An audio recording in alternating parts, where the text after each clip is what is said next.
السلام عليكم، مرحبا بكم في قناة وصفات أم عماد. نتمنى تكونوا كامل بخير وعلى خير. اليوم راح نقترح عليكم هذا العصير الرائع بالليمون والنعناع، بزاف بنين. هذا ماشي مخيط البنات، راكم تشوفوا اللون تاعو ماشي اخضر. تابعوا معي الفيديو باش تكتشفوا الوصفة.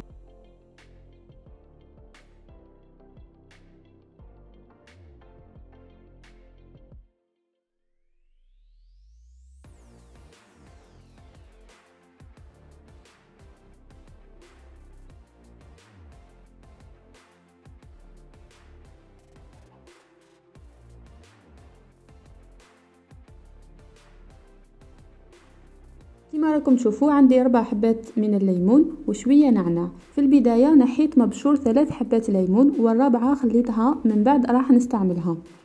بعدها زدت على المبشور 2 ملاعق كبار من السكر وكميه من الماء السخون، خلطهم مليح ودرتهم فوق النار. بعد ما يغلي نحسب 5 دقائق ونطفي عليه.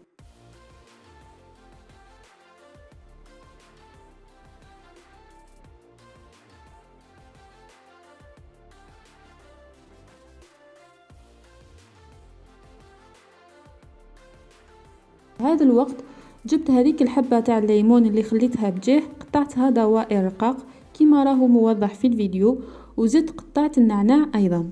هنايا النعناع لازم تقطعوه رقيق باش تخرج كامل الزيوت والروائح العطرة تاعو.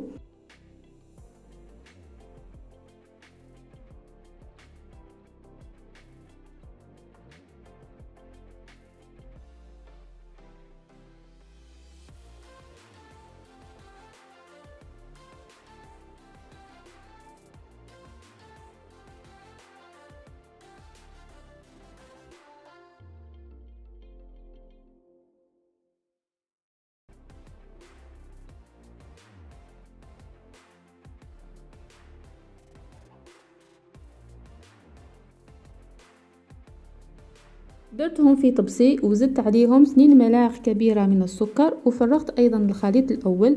بعد ما جازوا 5 دقائق بعد الغليان خلطهم وزدت كمية من الماء باش يدفى شوية الخليط لانه راهو سخون. نزيد نخليه يبرد شوية ايضا، ونجوز نعصر حبات الليمون اللي كنت برشتهم في البداية.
نعاود نولي للخليط بعد ما برد لي شويه. هنايا لازم ندخل يدي وندير هذه العمليه لانها بزاف مهمه، مده 3 دقائق ولا اكثر، يعني خذوا وقتكم.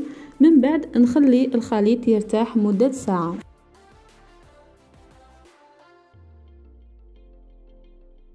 بعد ما ارتاح الخليط نضيف عليه عصير الليمون، نخلطه جيدا، وفي الاخير نصفيه ويكون جاهز.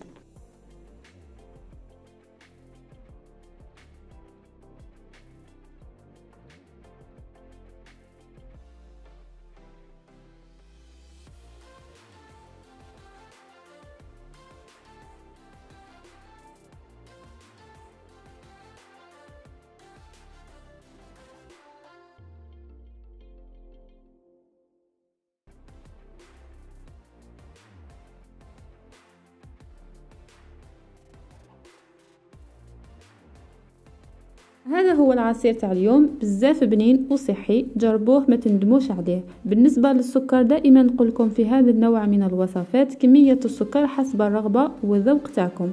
اما كميه الماء زدت حوالي لتر ونصف من الماء وخرج لي 2 لتر من العصير تقريبا. إذا عجبتكم الوصفة لايك وتعليق أسفل الفيديو مع الاشتراك في القناة. شكرا لكم والسلام عليكم.